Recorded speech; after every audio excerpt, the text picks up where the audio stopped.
नमस्कार सर. तुमचं पूर्ण नाव? माझं नाव दीपक हरी वापसी. मी एक शेतकरी. राहणार तुम्ही? राहणार ब्राह्मणी, तालुका राऊरी, जिल्हा अहमदनगर. बरं.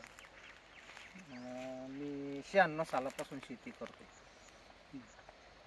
माझे पिकं काही हेटे नव्हती याच्या मागं रासायनिकवर, पण आता मी शिकारे गोरक्षनाथ शिकारे सर सोनई यांच्या माध्यमातून मला AWPLचे प्रोडक्ट त्यांनी वापरायला सांगितले. बरं.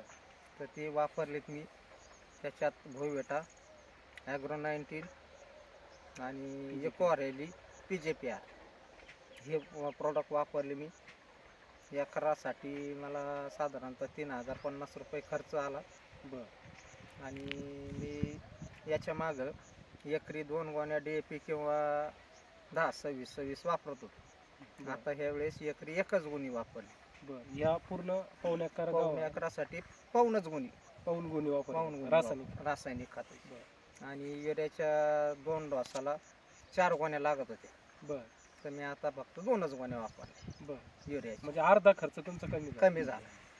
तरी पण मला 96 सालापासून मी जी शेती जे करत होतो त्याच्यापेक्षा आजचा रिझल्ट मला खूप समाधानकारक आणि भारी वाटला. म्हणजे याचा जर आपण सूड वगैरे जर बघितलं, बघा तुम्ही, सूड सुद्धा भरपूर आहे.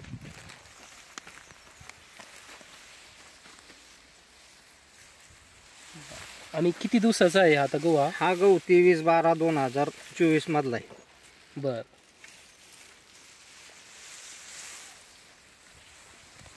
सरासरी रासायनिक किती दिवस झाले आपल्या या गावाला? सरासरी 23/12 आता ह्या 23 तारखेला 2 महिने. या 23 तारखेला 2 महिने होते. तुम्ही गहू जर बघितला तर ज्याची जी साईज जर बघितली तर पूर्ण गहू हा सारखा आहे. तुम्हाला असं खालीवर हा गहू दिसणार नाही. आणि जागा तुम्हाला जर बघितली तर रिकामी काहीच दिसणार नाही तुम्हाला. म्हणजे इतका जबरदस्त हा AWPL ऑर्गॅनिक आपला जो खत आहे त्याचा जबरदस्त असा हा रिझल्ट भेटलेला आहे. तर thank you AWPL, thank you doctor Sanjeev Kumar sir, ज्यांनी इतक्या कमी खर्चामध्ये आपले ॲग्रीचे प्रोडक्ट बनवले. खरंच म्हणजे अमेझिंग. म्हणजे शेतकऱ्यांचा खूप मोठा भविष्यात फायदा होणार आहे. म्हणजे आपला जमिनीचा पोत पण सुधारणार आहे. दरवर्षी आपलं प्रत्येक कोणतं पण पीक असो या पिकामध्ये वाढ होणार आहे. म्हणजे कमी खर्चामध्ये जास्त उत्पादन आपल्याला भेटणार आहे. तर थँक्यू.